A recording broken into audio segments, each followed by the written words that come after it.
um orgulho danado de falar assim, puxa vida, né? Eu nasci nesse solo brasileiro tão abençoado por Deus, né?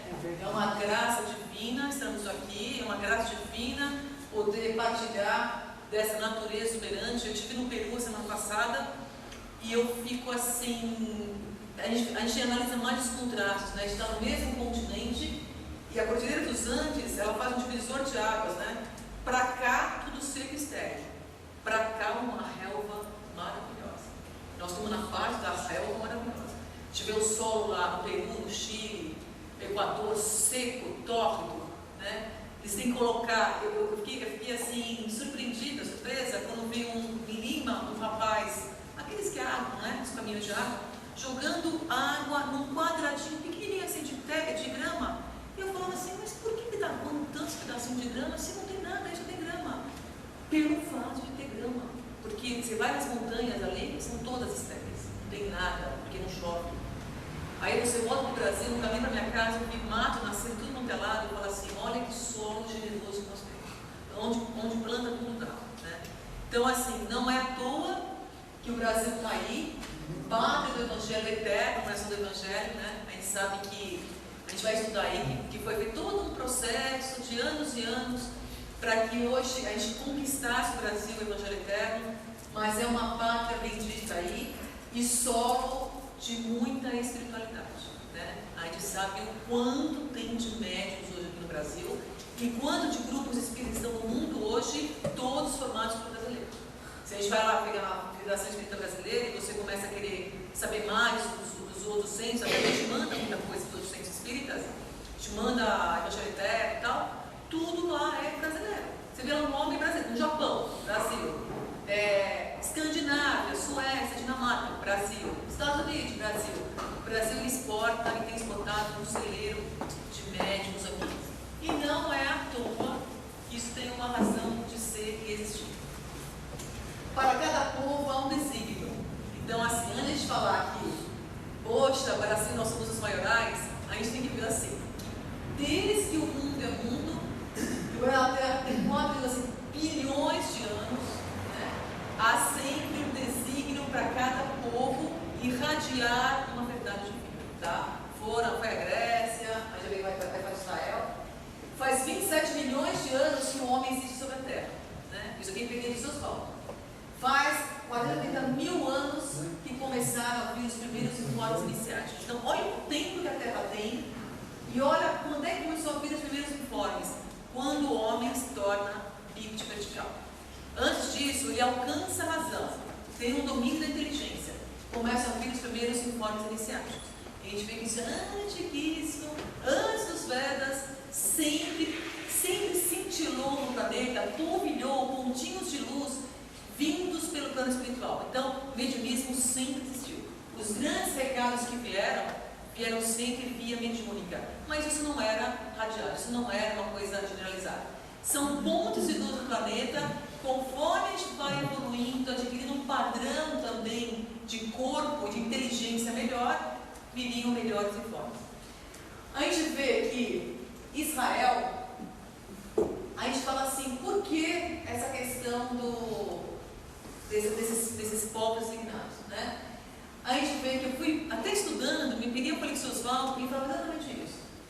A gente tem aí uma maravilhosa injeção de civilização que veio por Capela, né? Quando fala aqui que Israel, no centro da região adâmica, expulsa de um dos planetas da constelação do Cocheiro, boa parte eram criminosos de caráter religioso. A gente vê assim que nós, boa parte que está aqui hoje, muitas vezes, pode ser, fazia parte de Capela. É uma estrela alfa, era um sol dentro aqui do Cocheiro, e que esse sol já estava num nível muito bom, mas muitos espíritos aqui ele teria que evoluir mais um pouco, não estavam tendo condições de suportar ou estar naquele planeta mais. A gente já vê por desvios aí. Então, as migrações planetárias, elas são muito normais no cosmos, tá? Muitos planetas que estão aí em fases críticas, e que, igual uma universidade, está numa sala de aula, você não consegue passar para outra, você é reprovado, muitos deles acabam migrando por outros planetas. É possível fazer evolução no planeta só? É. A gente vai ver que na terra, tem muitos levitas que estão aqui até hoje e que não serão expulsos. E que poderão muito bem seguir nesse novo céu, nova terra. Então não significa que necessariamente haverá sempre expulsões para outros planetas. Pero nesse caso, no caso de Capela, houve sim essa expulsão, e a Terra foi um planeta que recebeu os adamitas. Então eu falo, do seio da legião adâmica expulsa de um dos planetas da constelação do Cocheiro, boa parte eram criminosos de caráter religioso. Também não tinha tentado para isso. Aí está, não, eram imorais, não sei o quê, mas muitos fanáticos religiosos também, que foram expulsos de lá. Na terra, tais errados formaram a porção que veio a ser um povo escolhido, raça que, ressarcindo culpas, vieram a ser iniciados profetas mestres, grandes médios. Aí a lei da ação e reação. Naquilo que você errou, naquilo você vai ter que se ajustar, você vai ter que se reequilibrar. No caso aqui, o povo escolhido, que era um povo extremamente designado a entregar as grandes chaves mestres do planeta, chaves espirituais mestres, foram o povo adamita. A gente vê tudo isso e fala assim, caramba, né? Quer dizer, nada está descasado na história do planeta. Então, por mais que tenham sido expulsos de Capela, e há uma dor nisso, vamos ver, eles vieram para ser os grandes mestres aqui e guiar espiritualmente essa nova humanidade. Né? Aí fala assim, eles recebem os capelinhos. Aí eu peguei algumas coisas que eu li, que estão no de Capela, que fala assim, foi assim que Jesus recebeu aquela turba de seres sofredores e infelizes, aqueles seres isolados e aflitos que deixavam atrás de si todo mundo de afetos, não obstante seus corações empedernidos na prática do mal, seriam degradados na face obscura do planeta terrestre.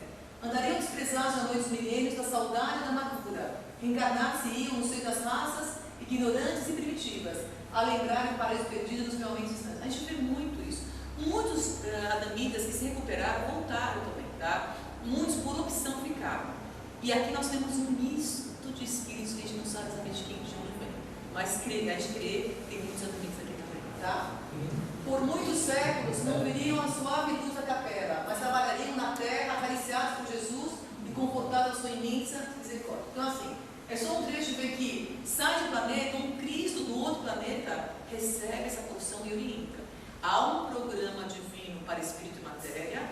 Esses adamitas não ficaram soltos, ingressaram numa rota de evolução para ajudar a evolução desse planeta, muito bem traçada pelos altos planos, pela alta diretoria planetária. Então, nenhum planeta está solto, cada um ajuda no outro. Aí eu me lembrei muito da divina fraternidade universal, divina civilização fraternista e universal. Não é só para a Terra essa fraternidade, é para o cosmos. Quanto um ajuda o outro, e quanto nessa atual conjuntura apocalíptica muito grave que estamos vivendo hoje, o quanto também outros espíritos emanados por essa direção planetária têm ajudado também a Terra. Então nada está solto, nada está isolado, é uma interpenetração, é uma colaboração cada vez mais infusa dos planos. Quanto mais alto a gente sobe nas escalas dos planetas, mais infuso nós estamos em todos.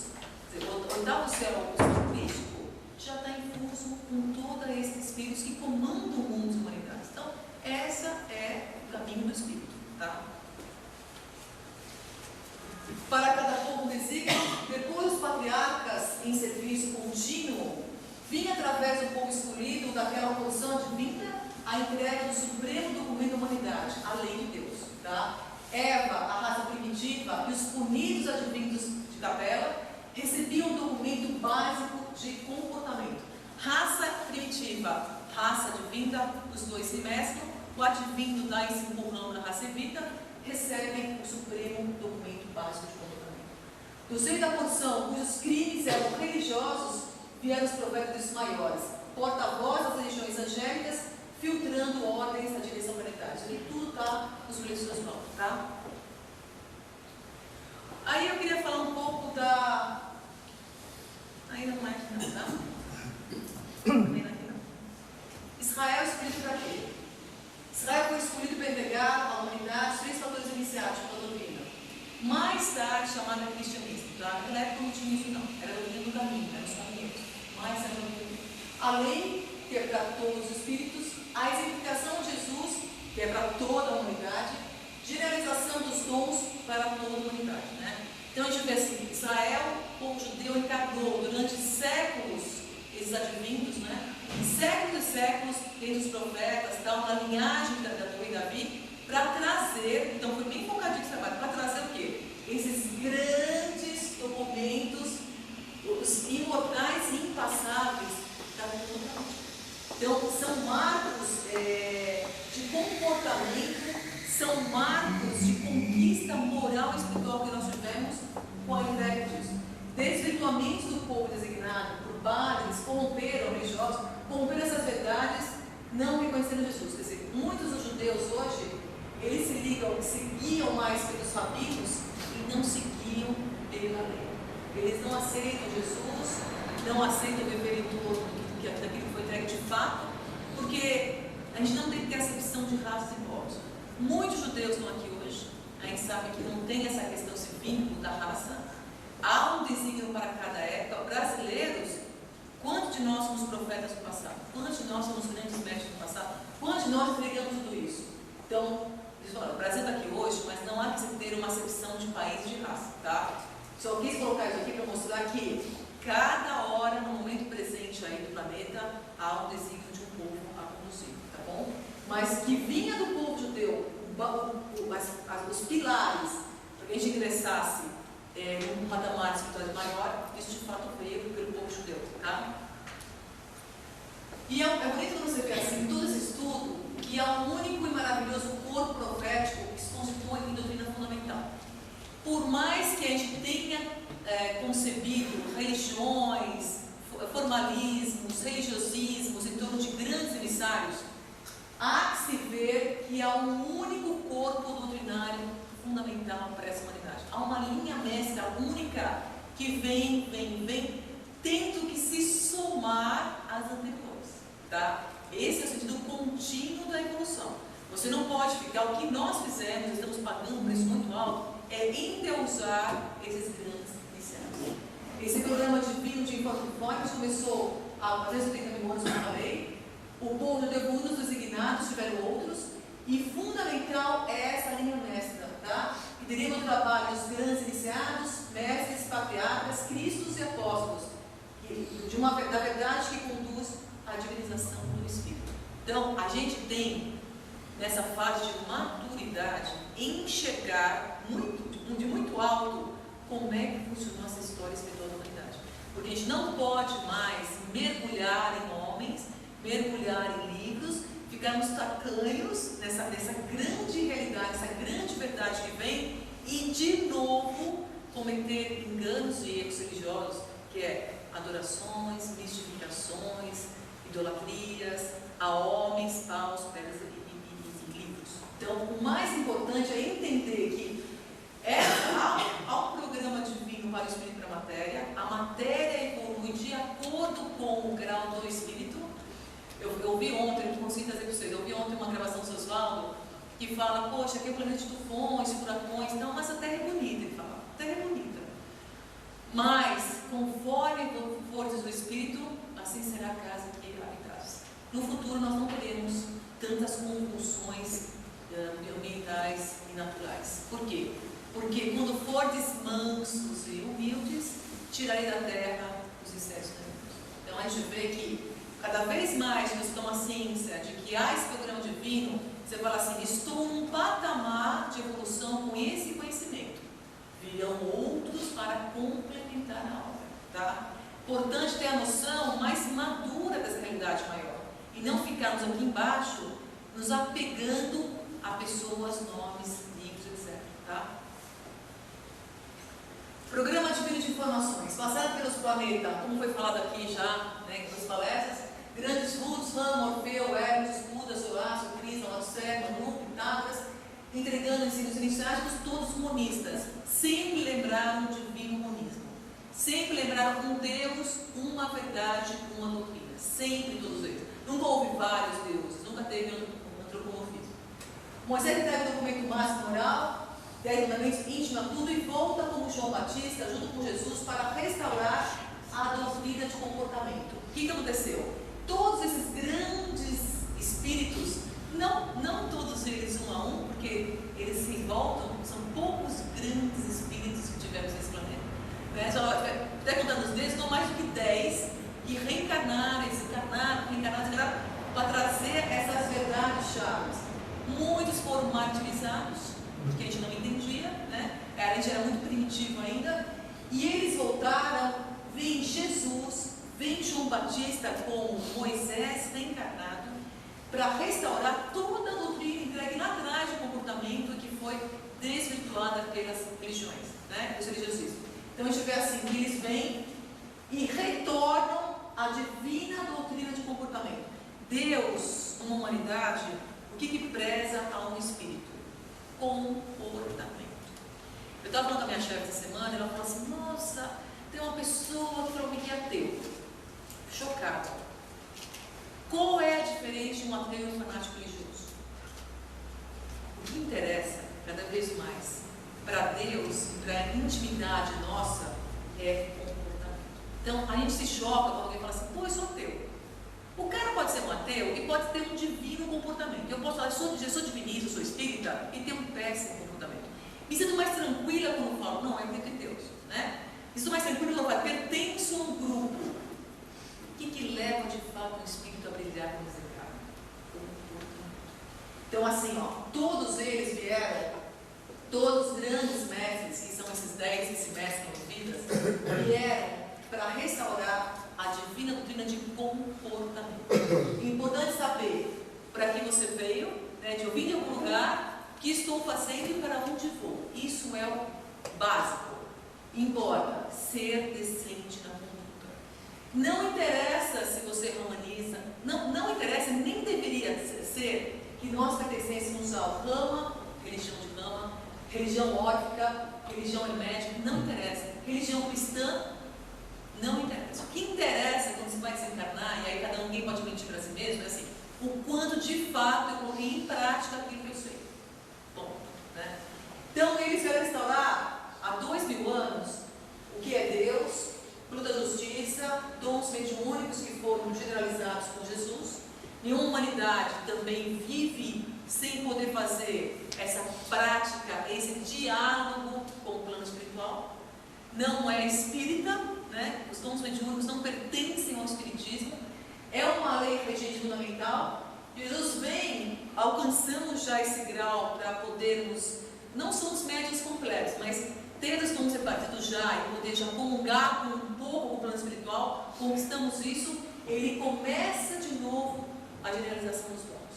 Os dons é importantíssimo entender isso. Quem não entendeu, pergunta. Importante entender por que tem dom, por que eu tenho cultivado o mediúnico? Até porque muita coisa que eles não disseram, esses grandes mestres, seriam ditas pela revelação, tá? Quando você fala assim, por que a gente tem que olhar de cima agora e não mais olhar aqui embaixo? Por que a gente tem que crescer em maturidade e não mais sermos tão infantis? Por quê? Você começa a olhar assim, ó, se há grandes mestres divulgando verdades fundamentais, se eu ainda não sei, tem muito que saber, quem é que vai me informar disso? Não vai ser o meu amigo aqui do lado, vai ser o plano espiritual. Cada vez mais nós vamos ter que dialogar com o plano espiritual. Ah, é chocante isso para muita gente? Não tem que ser mais chocante. Porque essa prática também de estamos aqui, voltamos para lá, né? Muito fala assim, pô, a gente está tão chocado com a morte ainda, não deveria mais ser tão chocante desencarnar. Por quê? Porque a gente não vê, não ouve e não fala do plano espiritual. Daqui por diante, fase de maturidade, vamos ter sim que ouvir mais, tomar consciência da imortalidade, da reencarnação, da responsabilidade além da morte, porque hoje a gente está muito tranquilo e fala assim, o que a religião formou aqui? Acabou tudo. Pô, se acabou tudo, eu posso fazer o que eu quiser, porque não tem consequência quando desencarnar. Parou com esse conceito infantil, porque é um conceito muito infantil. Se eu estou aqui, estou pensando, estou sofrendo, estou raciocinando, para nada, não faz mais sentido. Quer dizer, como é que pode ser que com 21 estamos ainda tão mergulhados em conceitos tão infantis? Muito disso vem porque nós não temos e não vemos, rompemos de uma certa monta esse contato com o plano espiritual. Tá? Então vem assim, ele restaura esses 5 pontos e essa a divina mensageria divina, providencial. Quem é que hoje pode falar que não depende e que está totalmente independente de toda a ajuda que vem do plano espiritual? A gente está aqui hoje, quando acontecendo com nós aqui presentes, a gente não sabe uma atuação dos mensageiros de Deus. Isso está aqui, está na nossa casa, está no nosso trabalho, nós não estamos vendo, mas está atuando. E isso depende muito dos nossos membros. Quanto mais se liga, quanto mais você faz, mais você permite que eles venham para ajudar. Então, ninguém aqui está com sucesso de nada. Estamos aqui em plena trabalho de comunhão com o espiritual. Por que não aconteceu a divina civilização fraternista universal prevista em Isaías? 2000 anos de atraso. Que foi profetizado lá atrás, que uma vida de Jesus devia acontecer, porque ele deixou essa revelação em pleno funcionamento, deixou esse jorro de verdades para todos os povos em pleno funcionamento. O que aconteceu? Corrupção doutrinária colocou a mentira no lugar da verdade. Depois Jesus, um falso cristianismo. Tá? Isso a gente vai falar nas páginas anteriores, eu tive que tomar um pouquinho para a gente não ficar tão perdido. Houve o quê? Corrupção doutrinária, colocar a mentira no lugar da verdade, eliminar os dons que lembram as leis. Isso é muito legal, porque os dons, eles lembram a sagrada finalidade da existência. Você fala assim, caramba, estou aqui hoje, já trilhei um passado muito longínquo. A gente tem que se orgulhar de ter atingido esse ponto que nós chegamos. Nós já trilhamos um monte, você viu quantos planetas tem, bilhões de anos na Terra? Se nós viemos de Capela, quantos bilhões de anos? Que não pode ocorrer mais, o ideal é não perder mais tempo. A gente fala para mim, a gente fala para não tem que falar assim, não perder mais tanto tempo de evolução, porque a gente vem com todas essas informações e com todo esse trabalho, e esses anjos nos lembram sim da sagrada finalidade a ser atingida, que é voltar a ser Deus em Deus. Tá? Criam-se imagens para adorar, idolatrias e religiosos profissionais que, em nome de Deus, Jesus, os apóstolos, fazem comércio imitando o cristianismo falso e desviam a humanidade do caminho da autodeificação, principalmente do desabrochamento do Deus interno.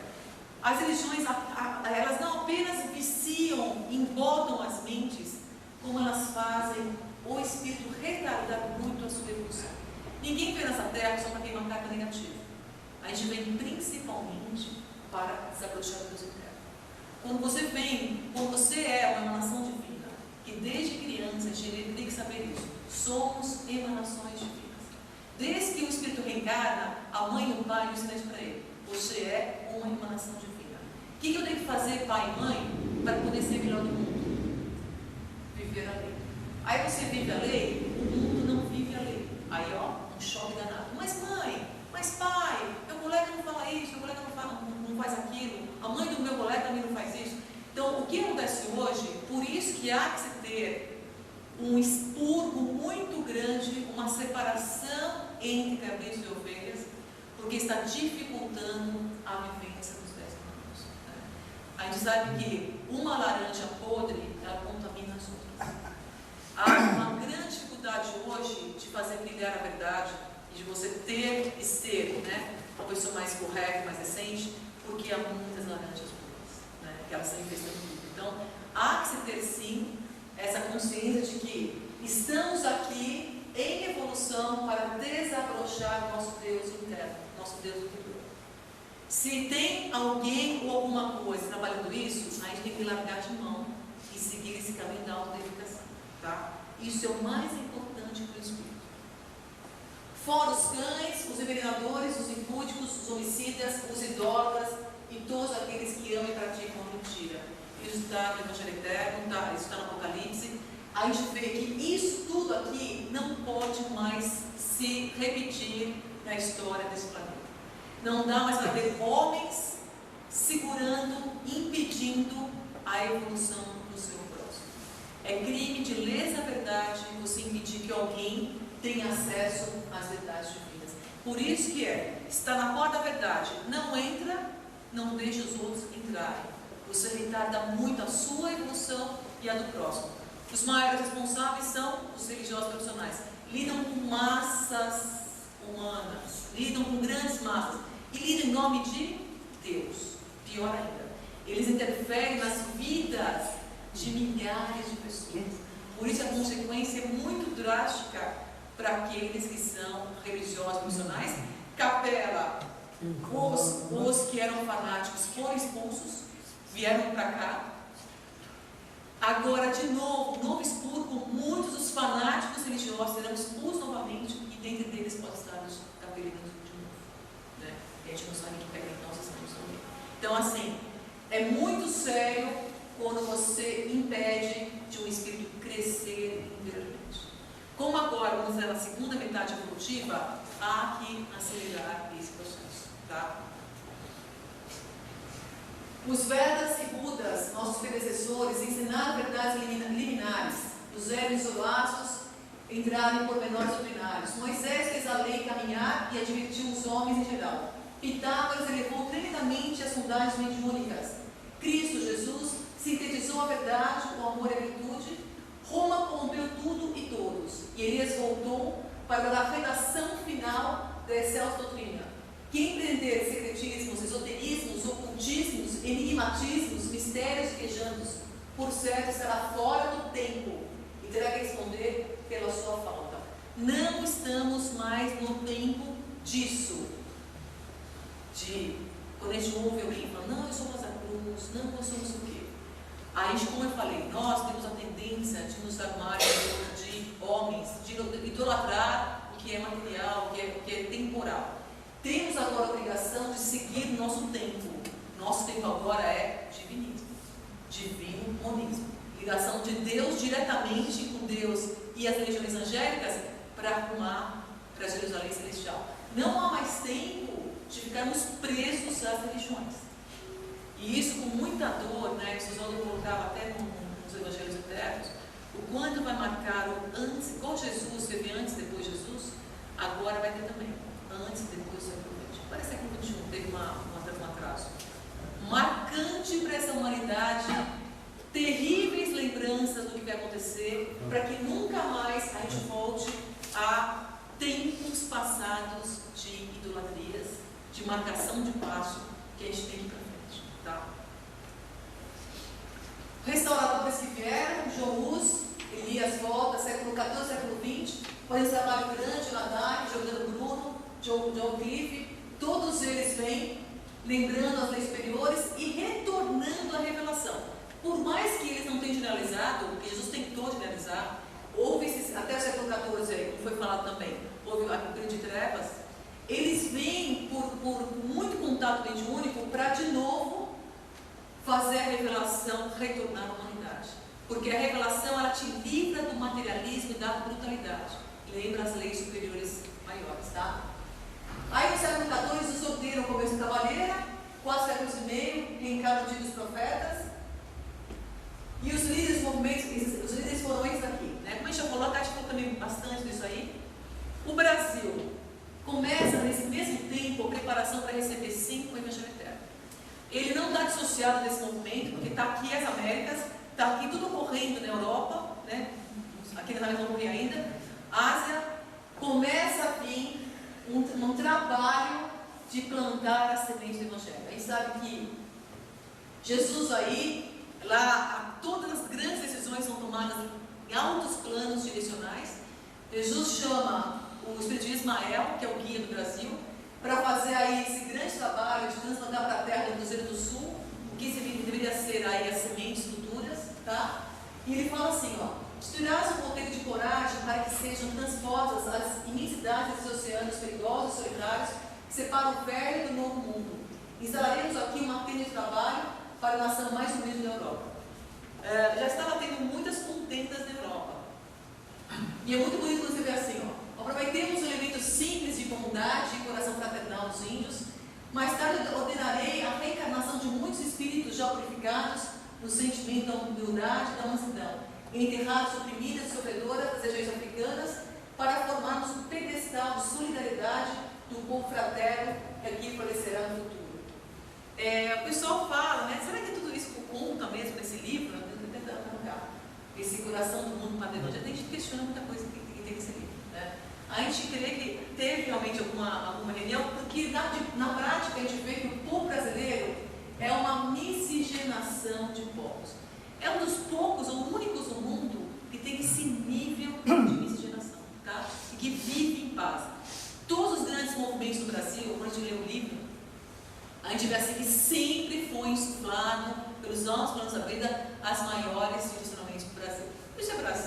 que em outros povos, na Grécia também foi assim,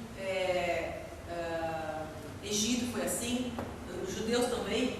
Depende da nossa aptidão em poder ouvir as mensagens, mas sempre teve um grande trabalho no plano espiritual.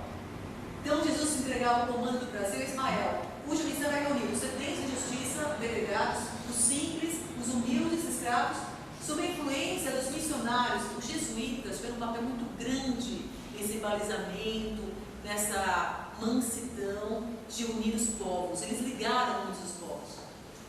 Para edificar-se uma cidade miscigenada, de modo que, com o passar dos anos, não houvesse fragmentação. Como não houve fragmentação no povo brasileiro. Grandes espíritos reencarnam, Anchieta, reencarnação do Cristo Elias, após o Brasil conhecido, fundou São Paulo, Severo aliou sua suprema ternura à grande energia realizadora, fundou a cidade, ajudou a educar os índios, protegendo dos castigos portugueses. Né? Eu pus alguns deles. Estácio de Sá, reencarnação de Judas, fundador do Rio de Janeiro, expulso francês do Brasil, Maurício de Nassau, que é holandês, liberto dos escravos de Pernambuco, Barão do Rio Branco, um dos maiores chanceleres, se não o maior, que o Brasil conheceu, responsável por manter uma decoração no Brasil. Então a gente teve grandes nomes. Dom Pedro II, Tiradentes encarna, de acordo com o livro, tem um trabalho enorme ali para a independência do Brasil, Oswaldo Cruz e tantos outros nomes que reencarnaram no Brasil para semear o que viria a ser depois essa parte do Evangelho. Tá? Brasil tem esse signo divino. Com Kardec ocorre a grande eclosão mediúnica do século XIX, terceira grande generalização. A gente lembra que foram três grandes, né? Moisés, Jesus, e com Kardec, que estava num período muito grande de positivismos, materialismos, ele volta com um trabalho enorme, com mais de 1000 grupos de médicos em todo o mundo, e ocorre a terceira tentativa de generalização, mas ocorreu ali com aqueles médicos, né? De novo voltava ao mundo do mediunismo, mas ele não concluiu a sua missão. O Brasil foi indicado para o serviço de consolidação doutrinária. Tá? Missão do Brasil: consolidação da restauração. Kardec entregou o Pentateuco, a codificação espírita, mas não adentrou, porque o Espírito da Verdade não consentiu no livro dos Atos, nas Epístolas e no Apocalipse. Para muita gente que estuda Kardec, ele é uma filosofia, é uma ciência. Ele muito pouco entrou no Evangelho. Ele falou um pouco de Jesus, sim, mas ele não fez análise. O que é o livro dos Atos? Quando veio ele de volta com o Polidoro, a gente vai saber que o livro dos Atos é um dos mais importantes livros que a gente tem que estudar, porque é a concretização de uma doutrina deixada, semeada ao longo desses milênios e foi colocada em prática após o encarne de Jesus. A gente sabe que foram semeaduras. Jesus traz o exemplo vivo da lei, desencarna, generaliza os dons, e a partir dali teria uma doutrina de fato do caminho, porque a humanidade tinha condições, com o exemplo dele e com a lei restaurada, de fazer aquela divina civilização para o cristianismo universal. Fazendo como? Por meio de grupos de apóstolos que iam e punham as mãos e faziam descer dos céus os contatos mediúnicos. Então, ele não entrou em Atos, não entrou nas epístolas, que tem muitas advertências em relação ao que viria, e muito menos no Apocalipse. O seu Oswaldo, nessa encarnação, ele se dedicou praticamente a fazer essa análise, esse estudo, complementando as coisas também que Kardec havia deixado e fazendo essa fusão das duas metades, né? Teve alguns erros Kardec, mas também ele veio para restaurar. Entretanto, no Brasil do século XX, temos dado cabo à tarefa restauradora em termos de consolidação da restauração, ficando instruções, trabalhos futuros extensivos para outros milênios. Tá? Então, aqui volta aí Cristo Elias, e vem fazer o que vem complementar ele, como Oswaldo Polidoro, Cristo Elias, Kardec e Oswaldo Polidoro.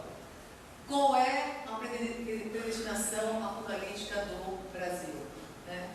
Quando Elias desencarnou, foi falado, depois de ver Kardec, foi dito pelo Cristo Jeová: filho Elias, arregimente a turma servidora e parta para a terra do Cruzeiro do Sul. Porque lá na Atlântida descoberta, onde entregaram a Bíblia Mãe, por nome de Popol-Vuh, entregarão a última, que se chamará Evangelho Eterno pelos Prodigiosos. Eu achei, as coisas lá, essa é Popol-Vuh e esse é Evangelho Eterno. Aqui nós vamos ver que na Atlântida descoberta, Na Atlântida, olha que interessante, aqui também está lá no Salão de Capela. Olha a Atlântida. E aqui não tinha na África. Tem um paleontológico que ele fala isso. Quando foram formados, várias raças foram amadurecendo até o domínio da raça branca. Tá? Os Atlantes eram a raça vermelha. Tiveram na Lemúria a raça negra, e até ficar lá em cima a raça branca, que ia povoar o planeta. Mas sempre teve mudanças, sempre não. Houveram 5 mudanças de configuração do planeta. Mas olha que interessante, onde fica a Atlântida? Né? O Luiz Oswaldo fala, no folheto dele, que o Oceano Atlântico é derivado do Oceano, né? Você vê que, com as mudanças que houveram, ele se incorpora aqui, na Atlântida que é descoberta. A África também se junta ali, e aí depois se juntam, tem aquela parte que dá um único bloco de continente, novos terremotos aí separam. E aqui, ó, junta, separa, vem a Atlântida absorvida aqui pela América do Sul, tá? Quem é que falou sobre a Atlântida? Foi Platão, foi o primeiro a falar sobre isso. Era a grande Atlântida, a grande ilha que falava. Os atlantes eram homens fortes, alentados, de pele vermelha, altivos e orgulhosos. Quando eu li um pouco mais do Salão de Capela, ainda não estávamos num ponto de amadurecimento do nosso corpo.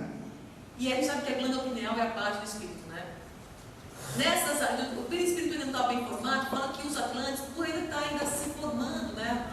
O homem primitivo tinha algumas faculdades muito mais expostas por alguns ajustes ainda biológicos. Então, vê assim, ó.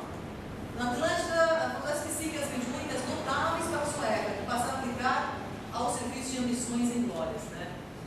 Na Atlântida, os exilados de Capela seguiram lentamente sua rota evolutiva, e apesar de mais evoluídos e menos selvagens que os evitas, nem por isso primavam uma luta mais perfeita. Aqui, em todo o planeta, povoou a raça branca, né? Ela não ficou concentrada só no povo, mas na Atlântida também vieram aí a raça branca. Segundo Edgar Morin, Jesus encarnou 2 vezes, como já tinha feito anteriormente na Lemúria, sob os nomes de Tantã. Houve entre eles, aí depois ele apareceu com Jesus, houve entre eles tão terrível corrupção psíquica, desregramentos, e como consequência ocorreu um novo tremendo cataclisma. A Atlântida também submergiu. Foram punidos pela justiça divina, pelos seus desregramentos morais, dilúvio de água. Por causa das tragédias, se esparramaram para as Américas e Egito. A gente vê que a gente encontra no Peru, encontra nos maias, os incas, as grandes pirâmides do Egito, falam que tem uma base aí que foi da civilização atlântica, tá? Mas eu achei legal ver esse desenho, porque eu gosto de grafismo, não tinha visto ainda. Se esparramaram no Egito a civilização atlântica. Isso, que deu origem, você vai ver aqui quando fala de Popol Vuh. Cadê as construções da mediunidade? Popol Vuh fala assim: entretanto, Popol Vuh e o Livro dos Mortos formam na dianteira das Bíblias a primeira, todas, né? Depois a primeira deriva da civilização atlântica, então essa aqui deriva da civilização atlântica. E a segunda, a Bíblia dos Mortos, vai por sua continuação. A famosa civilização egípcia é apenas reflexo da civilização atlântica. Isso está na Bíblia dos Espíritas, tá? Popol Vuh, que é o mãe das Bíblias, as Atlantes citam alguns antiquíssimos documentos. Conta a história dos povos da região, que hoje se localiza em Guatemala. Aqui parece um Gênesis, fala do princípio de tudo, fala de Deus, é bem interessante. Não é só isso, mas ela tem um capítulo que fala sobre isso, né? Desde a criação divina até a chegada dos espanhóis. É um lindo poema, escrito em espanhol por Luís Michel, né? E aqui tem uma foto de uma cidade atlântica. Eles falam que eles eram muito altos, e eles eram muito evoluídos. Muitas práticas que nós temos, e aí tem a raça adamita. Muitas práticas, você vai no Peru, você vê o que eles fizeram com aquedutos, uma tecnologia que eu falo, poxa, muita coisa de evolução científica eles legaram para a Terra, a gente tem vestígios disso. Tá? Mas também temos ao lado espiritual. Você vê, os Atlantes aqui já criaram a primeira Bíblia. Os adamitas estão aqui misturados. Os adamitas, vão ser que eles vão pegar depois toda a lei, toda a mistura do povo judeu. Então, você vê as confluências de tudo para chegar no único objetivo, né?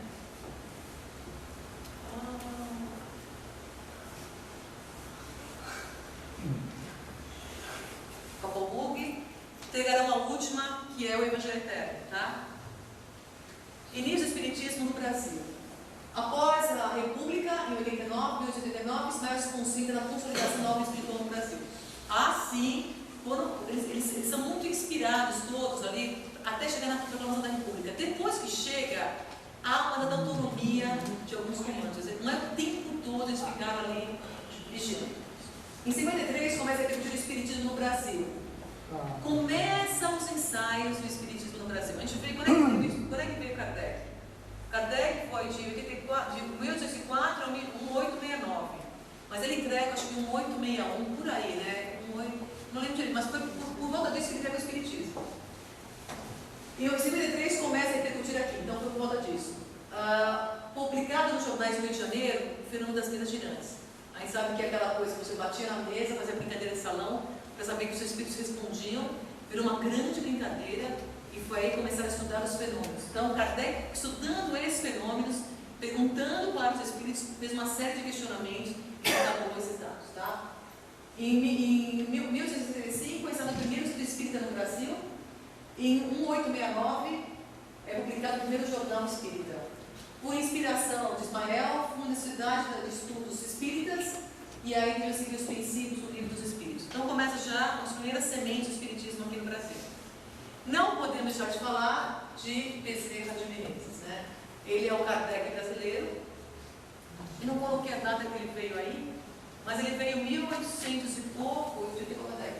E aí o Manuel fala para ele assim: descerá essas lutas terrestres com o objetivo de concentrar as nossas energias no país do Cruzeiro, dirigindo-as para o alvo sagrado dos nossos esportes. Regimentarás todos os elementos dispersos com as dedicações pelo Espírito, a fim de que possamos criar o nosso núcleo de atividades espirituais dentro dos elevados propósitos de reforma e de regeneração. Então, bem, ele era muito o Bezerra. Ele, na verdade, nasceu numa família católica do Rio Grande do Ceará, e ele acabou tendo uma doença muito grave, e ele acabou indo para uma curandeira para resolver essa questão da doença dele, e quando ele toma contato, parece que realmente cai as fichas, e ele começa a dedicar a doutrina espírita, a conhecer a doutrina espírita, e ele passa a fazer assim até discursos, porque ele era um grande político, o Bezerra de Menezes. A gente pensa que não, ele teve várias funções políticas no Brasil. Ele foi presidente da Câmara Municipal do Rio de Janeiro, ele teve vários cargos aí próximos à República, então ele tem a sua fala, ela realmente impacta a sociedade daquela época, né?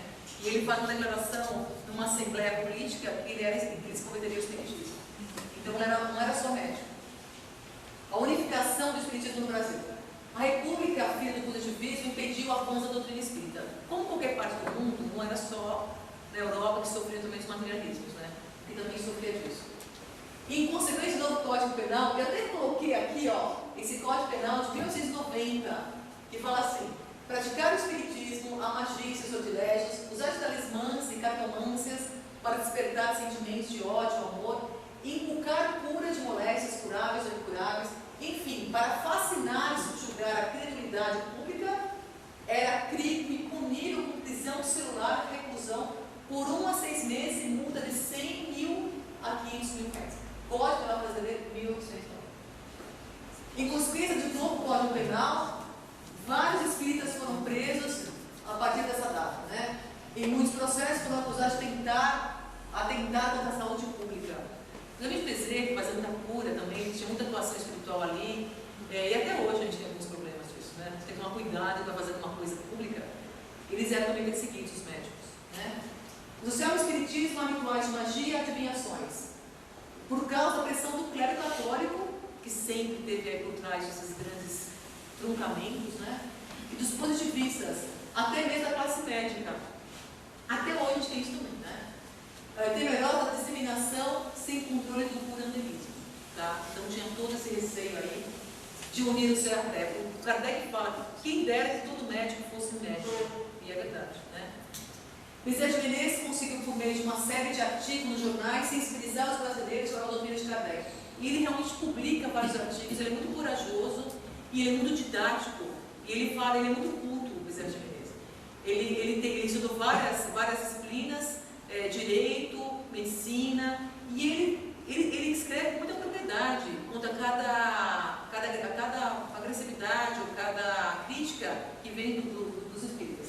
Ele assume a posição de diretor de todos os trabalhos de Ismael no Brasil. Ele acaba concentrando, sim, coordena as pessoas para a doutrina, deixando a Federação Espírita criada em 1884. Olha quantos anos tem a Federação Espírita. Como porto luminoso entre o céu e a terra. Né? É aquela coisa da organização do Kardec, até que foi muito organizado. É invejável que ele deixou pronto, estabelecido, em termos de jornal, de revista, como é que tinha que ser a partilha, quem seria o presidente. Ele teve um método de funcionamento da doutrina muito bem, tanto que como os espíritas são muito bem organizados até hoje. Então, o Kardec brasileiro, que é Bezerra, ele também faz um grande trabalho de organização, e o médico dos pobres foi um importante divulgador do espiritismo e da caridade em obras na terra e em obras no espaço. Quando a gente vê aqui que o que deixou a repercussão de Bezerra, de Menezes, em termos astrais, é impressionante. No plano espiritual, Bezerra já funciona como um vastíssimo órgão assistencial, em dezenas de milhares de médicos e outros servidores. Existem postos centrais de recolhimento de mensagens. A organização, se a gente fala que há uma organização terrena, o que dirá da organização do céu? A coisa ela funciona muito bem. Existem postos centrais de recolhimento de mensagens, e esses postos se distribuem conforme as necessidades, de acordo com o trabalho a ser feito. Né? A gente sabe que em todos os pedidos, tanto da Grande Maria, qualquer que você faça, há um estudo do caso, e muitas vezes primeiro vão os pretos velhos, a Mãe Maria, conjugado com Bezerra. Não é uma questão dissociada, mas há que ter realmente uma análise dos pedidos que a gente faz. A gente vai lá no livro, há toda uma análise espiritual. Muitos casos são pedidos espiritualmente porque você pôs lá, lembrou de lá, auxiliando no plano espiritual. Médicos, enfermeiros, guardas, legiões de africanos, de pretos velhos, de hindus, de caboclos, tudo por ordem, cada profissão cumprindo a sua parte. Glória divina, tudo é hierarquia. Conforme a necessidade, o merecimento encarnado que pede, assim a distribuição do serviço é feito. Aqui é a maravilhosa mensageria divina. Como é que pode a gente não desencarnar? E para quem não acredita em nada, desencarna esse órgão assistencial enorme funcionando, fala assim, gente, na Terra eu fui blasfemei. Porque isso aqui é a mensageria divina atuando independentemente de crenças e religiões. Qual é a base do atendimento das religiões médicas, ou da Maria, ou dos pretos velhos? Merecimento. Merecimento é ligado a práticas e comportamento. Por isso que sempre, em tudo, nós vamos ver o quê? Obras. Obras. O que interessam as obras. O espiritismo no Brasil existia espaço antes de Bezerra de Menezes, sem rumo certo, predominando especialmente o movimento presunçoso do cientificismo. O espiritismo tem isso também. Tem gente que não considera, Bezerra foi combatido pelos espíritos também, os mais tradicionais. Que falaram assim, que o espiritismo era uma filosofia, e não tinha um caráter tão prático quanto o Bezerra imputou nele. Então assim, estava sujeito a perder-se ou a cristalizar-se em simples filosofia ou ciências, se não for a intervenção providencial de Bezerra. E Bezerra está na ponta de lança de um trabalho muito maior vindo atrás dele pelas religiões também. Então, ele era um marco no Brasil, para fazer expandir o espiritismo. Tá? Por quê? Porque Kardec desencarna, logo mais no século XX, viriam quem? Grandes médiuns para cá. No século XIX, o Bezerra ele cria campo, e vários outros espíritos, não foi só ele, mas ele foi um dos pilares aí, para que pudesse ocorrer aí a discriminação e a entrega do divinismo depois, tá? A repercussão do trabalho de Bezerra também é muito grande, né? A região ligada ao Brasil veio a ter imensamente aumentado seus afazeres, né? Quando vem um grande espírito plantando uma grande semente, ele pode dar os frutos. E aí tem os céus, né, de cada país. Quando Bezerra surgiu no campo doutrinário, afastando a polícia as formas servidoras, por força das determinantes ordens do plano diretor, ainda mais cresceram as nossas atividades. Podemos afirmar que crescem dia a dia. Isso aqui foi da cura presidente das Nações, Bezerra de Menezes e Oswaldo, né? Podemos afirmar que crescem dia a dia, hora a hora, não só nos céus do Brasil, mas em outras partes do mundo. Porque o seu nome, ligado às falanges médicas e socorristas, ganham ouvidos a todos os minutos. E como os postos e escudas se encontram em pleno funcionamento, eis que a mensageria divina, consoladora, o Espírito da Verdade, espalha pelas gentes o que pode, segundo a lei e justiça o permita.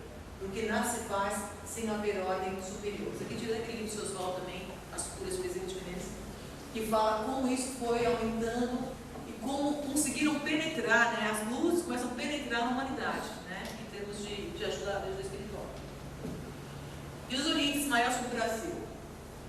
Aí nesse livro também. Ismael, concentraremos agora todos os nossos esforços a fim de que se unifiquem os meus discípulos encarnados para a organização da obra impessoal e comum que iniciaste na Terra. Na parte dos meus ensinamentos, o Espiritismo será o cristianismo revivido na sua primitiva pureza e faz ministro coordenar todos os elementos da causa generosa, da verdade, da luz, para o triunfo do Evangelho. Engraçado que ninguém fala do Cristo Elias aí, né? A gente pega uns livros espíritas que não falam disso. Aí fala, nesse livro também não, o Brasil não está somente destinado a suprir as necessidades materiais dos povos mais pobres do planeta, mas também a facultar ao mundo inteiro uma expressão consoladora de crente de fé raciocinada e ser o maior celeiro de claridades espirituais do orbe inteiro. Também é mais fraco a gente pegar essas palavras que vêm do Espiritismo. Aí a questão do Brasil, né? A visão do Brasil. Nós estamos num ponto urgente dos fatos apocalípticos mais significativos. É o Brasil que vai ser essa porção de terra na Atlântida descoberta que vai conduzir aí a civilização pós-dilúvio. A guerra contra Cristo mandando o ser humano na terra para capitanear a humanidade no centro da verdade doutrinária divina, saber o que ela seja. Isso é uma coisa importante, né? Como é que você vai ter brasileiros que vão capitanear a porção do sobrar se ninguém conhece exatamente isso que você está? Para saber o que seja doutrina, basta ler a Bíblia. Como saber o que ela seja? Qual é a verdade doutrinária? Quantos brasileiros estão cientes desse papel significativo, o importantíssimo vai ter que ter?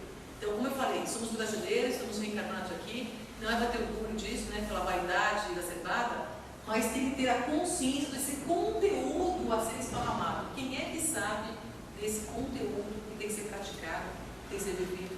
Quando a gente falava com o seu Salmo, ele falava assim, mas como é que a gente faz para despertar mais rapidamente nas pessoas isso? Eu falo assim, dilúvio. Porque assim, há que se ter um grande chacoalhão, muito forte, mas muito forte, a gente fala com muita infelicidade isso, para cair a justiça das pessoas, para retornar à doutrina do caminho. Há muitos vícios idólatras, há muitos vícios mentais, muito aguerridos aos religiosismos. E é difícil, mesmo quando se encarna o espírito, aí você fala que está desencarnado, ele fica muito revoltado ainda. Então há que se ter, quer dizer, se o Brasil tem essa missão grande, há que se ter o conhecimento da doutrina na verdade. Tá? Por isso que é muito importante o nosso trabalho quanto individualidade. Somos um peixinho no vasto oceano, mas se cada peixinho faça a sua parte. Ah, mas eu vou entregar para um só, isso vai resolver o problema da humanidade? Cada um faça a sua parte. Porque é importantíssimo que conheça, aqui eu fiquei um pouco da Atlântida, importantíssimo que conheça um pouco o que de fato esses espíritos que estão aí do nosso lado saibam desse momento. Tá? Para até não cair em tantos desesperos como o que vai acontecer por vir. Tá? Brasil, 2 marcos, a encarnação do Chico Xavier e Oswaldo Polidoro no mesmo ano. Então, no século XX, 2 grandes espíritos encarnam. Chico Xavier, os Oswaldo desencarnou em 2000, Chico Xavier desencarnou em 2002. Tá? Grande divulgador da doutrina espírita, popularmente reconhecido como o maior líder espiritual que o Brasil já teve.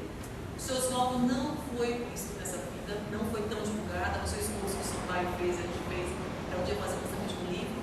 Mas ele não era uma pessoa que ia para a televisão, que ia para a imprensa, como o Chico foi. Né?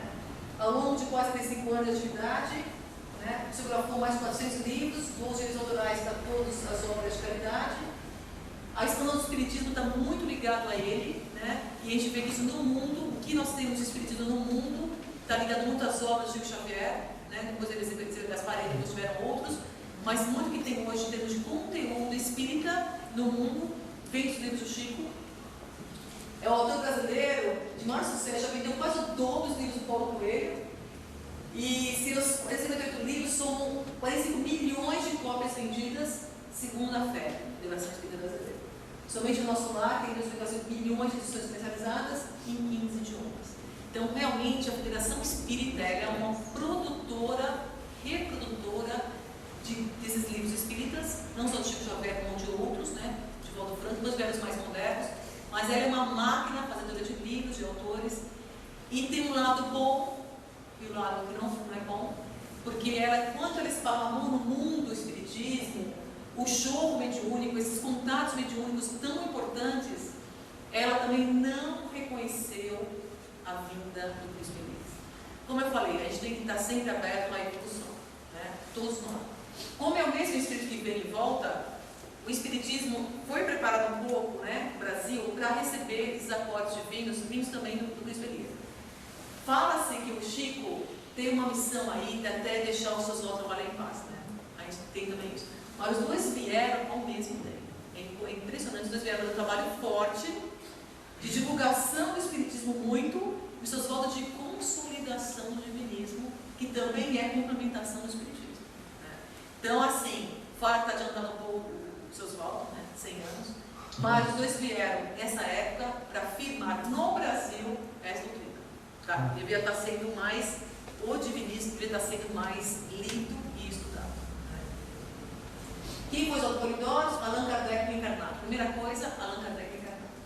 Calculando aproximadamente a duração dos trabalhos que me restam, levando em conta o tempo da minha ausência, da infância, da juventude, da idade em que o homem pode desempenhar um papel no mundo, a minha obra deverá ser para o fim desse século, para o princípio do outro. Aqui é Kardec, que é Oswaldo Polidoro. Reencarnou em 5 de julho de 1910, com o nome de Oswaldo Polidoro, na cidade que deixou fundar São Paulo, quando foi Anchieta. Tá?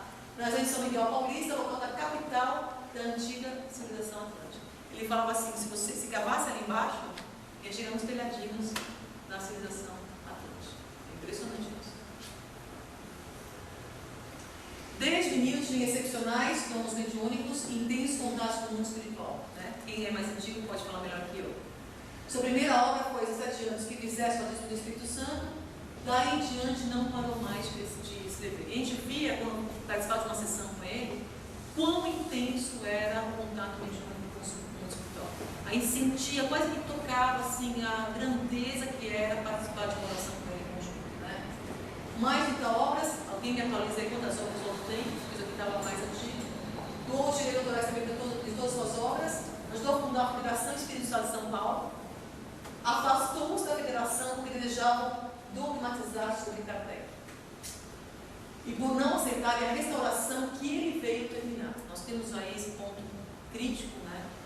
Como a gente sempre fala, em torno de um grande espírito, um pessoal em deusa, que a gente não faça isso no seu Oswaldo, né, no mestre, porque é uma tendência inferior nossa a fazermos adorações, encenações e idolatrias. Aconteceu isso com a federação. Ele se afastou da Federação Espírita e escreveu com ênfase sobre o livro dos Atos, as epístolas e o Apocalipse. Kardec não pôde naquela época, para evitar uma sangueira, Kardec não entrou nisso e ele, tá? Realmente eu acho que talvez os espíritas mais novos talvez aceitem mais, mas os mais antigos ainda resistem a essa ideia do Polidoro como Kardec. Eu vi outro anjo voar pelo meio do céu e tinha um evangelho eterno para proclamar aos que habitam sobre a terra, e a toda nação, e tribo, e língua e povo. Escreve e lança o evangelho eterno, em 70 e poucos, né, que tinha um movimento de 80, instrui o divinismo para esse mundo e outras humanidades. A gente tem assim, primeiro a Bíblia, a última Bíblia. Essa última Bíblia é para outras, não é só para a terra. Essa Bíblia vai dar frutos até o ano 6000. Quando haverão novos cataclismas que vai ser necessário, né, mas a gente vai ter que entender, assimilar e viver o Evangelho Eterno. Ele é doce na boca e amargo no ventre. Né? Ele realmente é muito gostoso de ler, muito difícil viver o que tem aqui.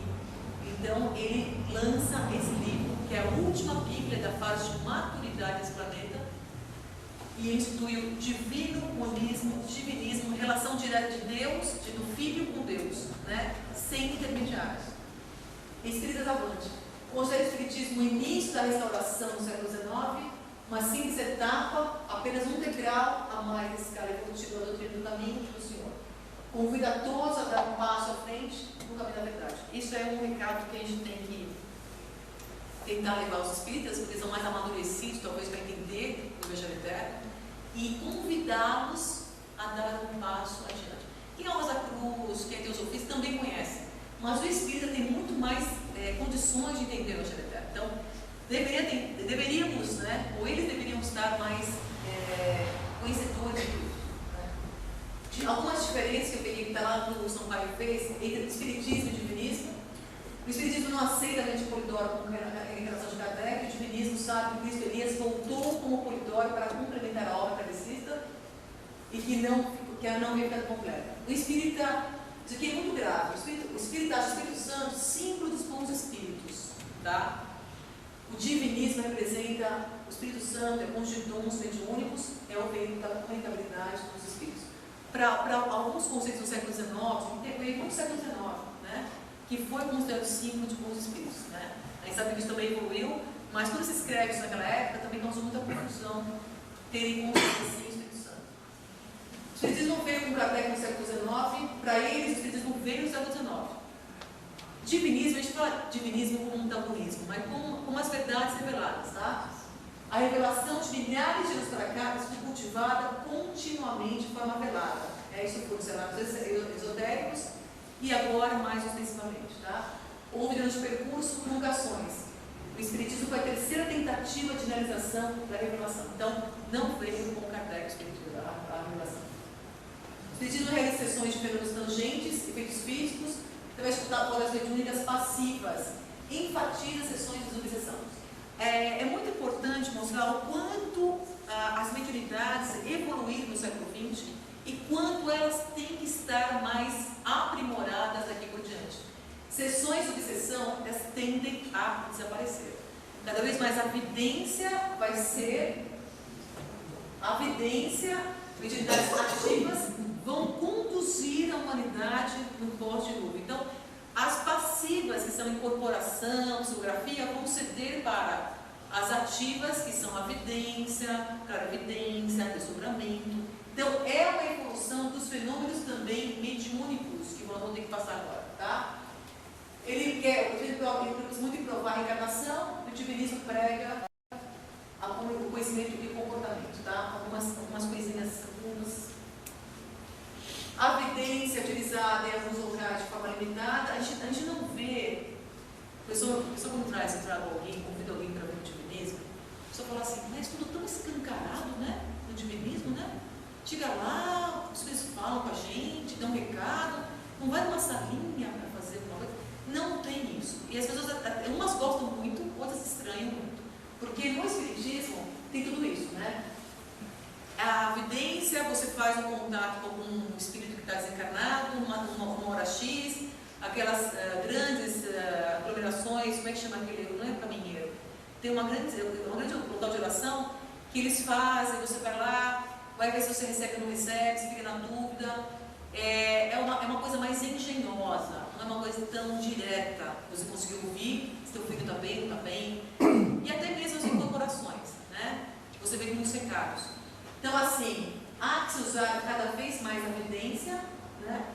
A vidência, os espíritos estão bem sintonizados, eles estão muito bem moralmente, estão equilibrados, conseguem ver coisas maravilhosas do sétimo céu, de céus maiores, tá? Então, o que acontece com a vidência? Ela tem que ser um instrumento de ligação muito lá em cima, já que o médium tem que orientar quem está aqui embaixo, né? Quanto mais o espírito consegue ver lá em cima, melhor as suas orientações daqui embaixo.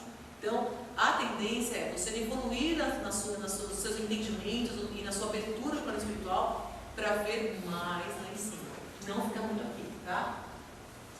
O Espiritismo tem admitido a codificação como dogma, sem falhas. O pessoal não questiona muito o que está escrito no Pentateuco, é verdade. A gente sabe que foram espíritos relativos que escreveram aquilo, há mudanças, há falhas, tudo isso deve ser considerado, tá? Todas as Bíblias têm falhas, todas. Ou é a grande Bíblia, é a emanação, é a criação. É a grande Bíblia, né, que existe no universo, e a gente tem que tentar cada vez mais saber ler e discernir, né? A judeu-cristã é que tem todo esse histórico dos profetas, que é importante estudar, mas tem várias corrupções nela, tá? A questão também da sagrada finalidade, os Espíritos não falam da sagrada finalidade, fala da bem-aventurança. O divinismo fala que há uma sagrada finalidade e fala da volta completa do Filho a Deus. Isso também é uma coisa muito nova e muito importante de se falar. O Espiritismo não fala, não traz isso, tá? Fala de fé, esperança e caridade, a gente fala de conhecimento, certeza e bondade.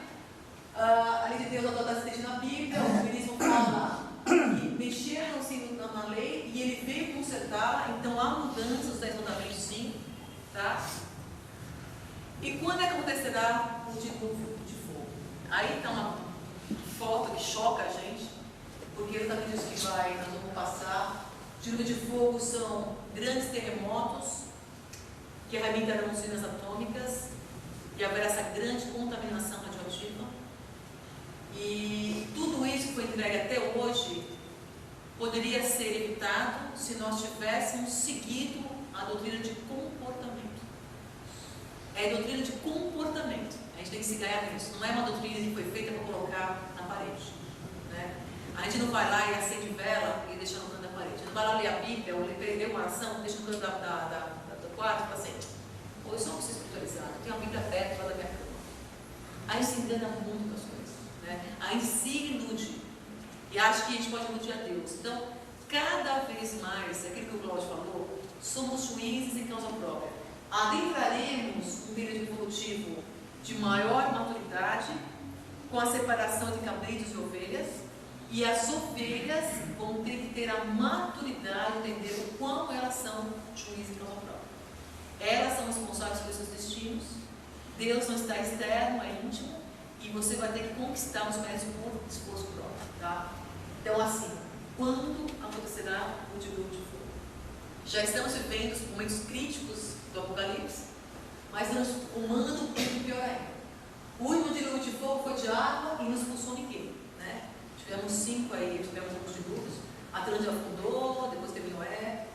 Agora haverá a expulsão dos cabritos para mundos inferiores. Eles se aproximaram, esses mundos aí, já estão sendo exportados, já estão caminhando os espíritos para esses mundos inferiores, né?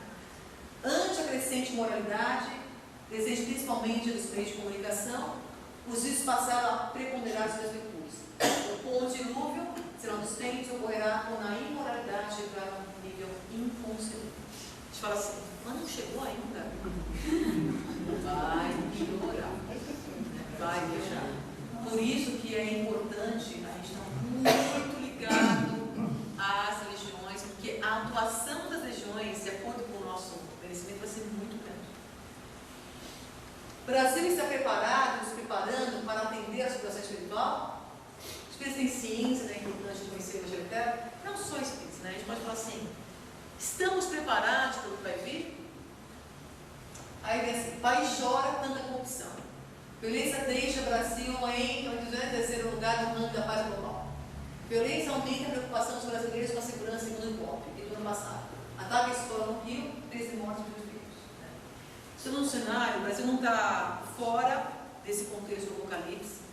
Apesar de herdar aí a missão de levar adiante a doutrina, também está contaminado e muito com o que está acontecendo. Por isso que é muito importante, fundamental, nós exemplificarmos essa doutrina e passarmos isso para gente.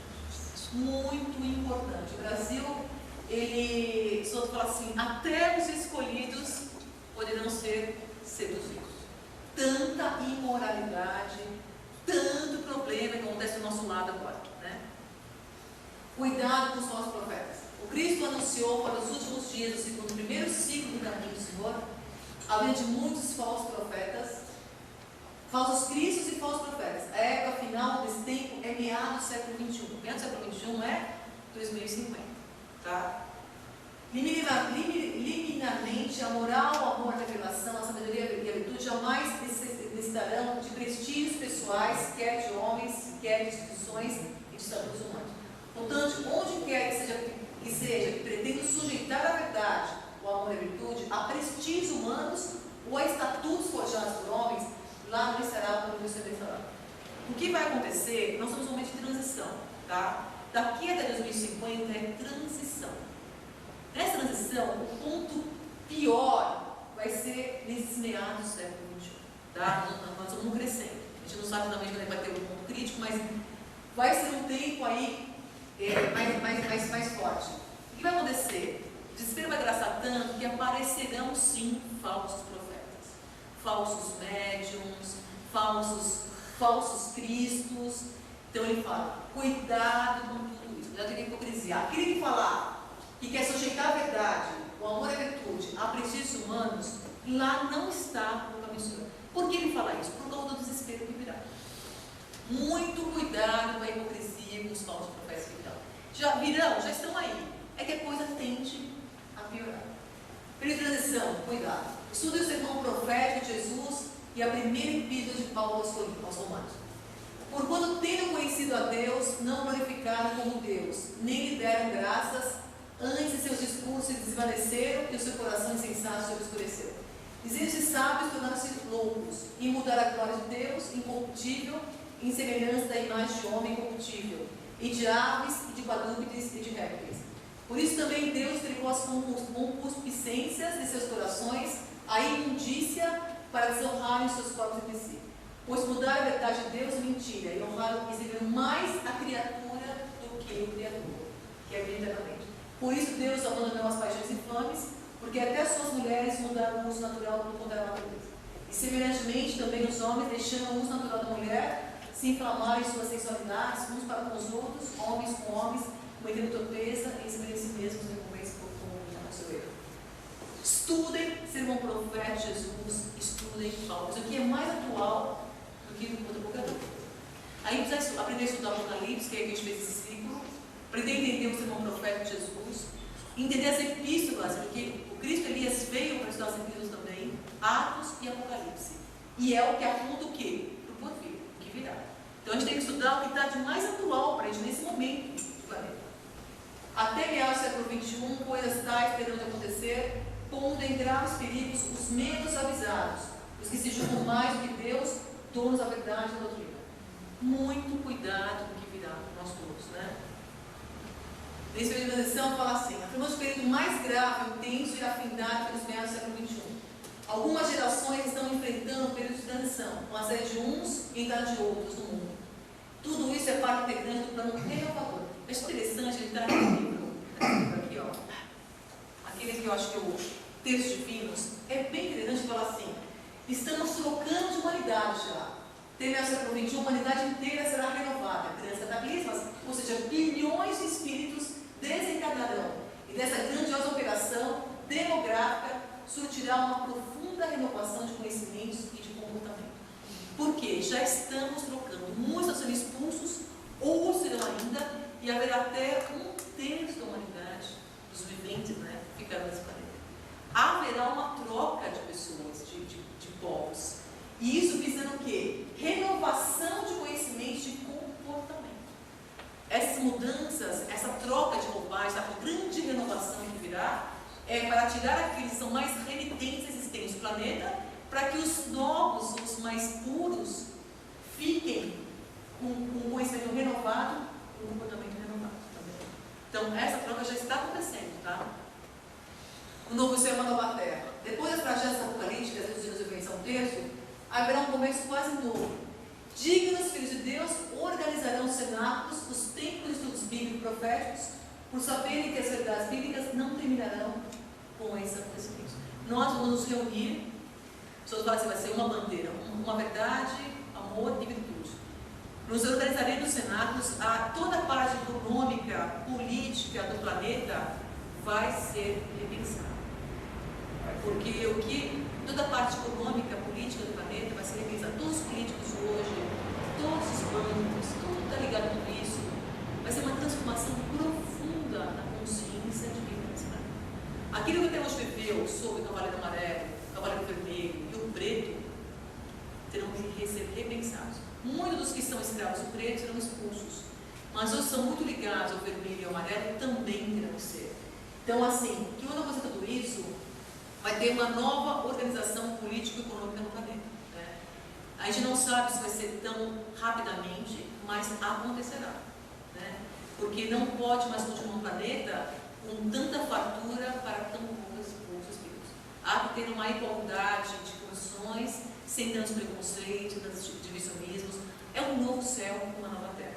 E esse novo céu, uma nova terra, todos irão estar estudando essa doutrina de comportamento. Porque se você tem um comportamento melhor, você tem condições de desabrochar o seu Deus interno. Se você não tem uma vivência, se você não tem um guia, se você não está moralmente equilibrado, você não consegue desabrochar outros valores. Então, primeiramente, precisamos ter um comportamento decente. É o mínimo para uma humanidade ser mais fraterna, sem crimes. Se tirasse os crimes da terra, o que já surtiria? Sem crimes. Né? Bem-aventurados se estiverem bem plena de divina justiça, na carne e fora dela, e também fora da carne. Não é só para o encarnado, não. Pois a terrível faxina apocalíptica não conhecerá rotulismos nem rotulados por homem. Ninguém vai trazer outra lei, nem melhor do verbo, nem haverá um terceiro demônio. Então, assim, alegar que você pertence a uma religião A, B ou C, quando desencarnar, não adianta. Né? Porque nós somos aquela juíza nossa própria. Tá? Novo céu, uma nova terra, maiores intercâmbios com o lar espiritual. Depois de higienizações previstas por Jesus no seu Apocalipse, quando ficarem as ovelhas de Deus, o que ovelha é? Ovelha é mansa. Cabrito é arisco. Ovelhas de Deus. Mansidão. A gente fala quanto a gente é manso, né? Aqui ele tem previsto no capítulo 21, os intercâmbios entre os dois planos da vida serão fartamente aumentados. Então, assim, nós teremos que ser um dia médiuns completos, né? Dons mediúnicos, dons são virtudes divinas. Teremos que desenvolvê-las cada vez mais de forma mais integral. Nesse momento aqui, que vamos precisar de muito consolo, vai ter uma grande atuação dos médiuns, portadores de evidências, tá? Então, quando vem alguém aqui e fala assim, poxa, está vindo muita gente nova nas sessões nossas. A gente fala assim, poxa vida, mas todo espírito novo com uma mediunidade maravilhosa. A gente fala assim, já está realmente vindo com ferramentas de trabalho. Porque agora tudo é preparo. Nós estamos numa fase de preparo, o que virá daqui a pouquinho. Então, mediunidade, quem tem que desenvolver. Quando a gente vem aqui e fala assim, poxa, tem que desenvolver, parece uma obrigação, assim, um peso. Mas é uma dádiva divina para você conseguir consolar, você conseguir orientar povos em vontades espirituais. Então, é importantíssimo você ter esses dons aumentados. Você vai estar no carnivorismo também, né? Ninguém quer saber.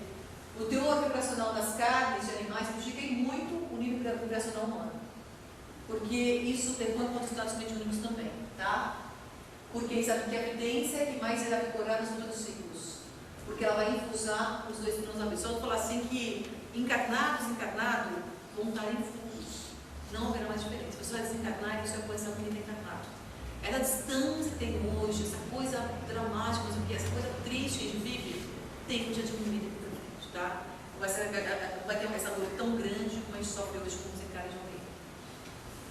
Como merecer a nova terra? A gente tem que pensar que tudo vai acontecer numa nova terra. A gente tem que lembrar que vai ter uma civilização, fraternismo universal, os animais vão conviver pacificamente com os homens, né? A cobra não vai morder a criança. Estamos rumando para um plano de evolução melhor. Estamos rumando para um planeta melhor. A gente tem que lembrar disso quando acontece tudo isso. É uma renovação planetária, não é o fim do mundo. Tá? Então o planeta vai ser um planeta muito mais equilibrado, sem tufões, sem furacões, onde as pessoas, os animais e os homens conviverão de forma mais pacífica, de forma mais integrada. E encarnados e desencarnados também. Tá? O grande remédio é a elevação intelecto-moral, é o crescimento interior, é a subida do nível psíquico, é marchar mais rapidamente no rumo da autodivinização. Esse é o grande remédio. Sem viver os 10 mandamentos e cultivar nobremente os dons mediúnicos, isso é impossível. Ontem eu vi o Oswaldo, ele falava assim, para resumir, ele falava, vou falar assim, terrícolas, irmãos, vivam os 10 mandamentos. Depois vai no outro livro, ele falava, vivam os 10 mandamentos. Cultivando santamente os dons mediúnicos, outros infames virão. É muito para vocês entenderem isso que eu falo. É difícil entender isso. Só isso daqui, vivam os 10 mandamentos, E sejam abertos os contratos mediúnicos que vão te instruir do que vai vir de novas etapas. Só.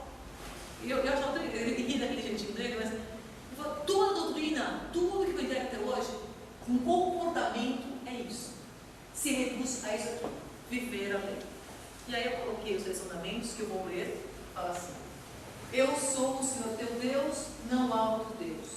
Não farás imagens quaisquer para adorar.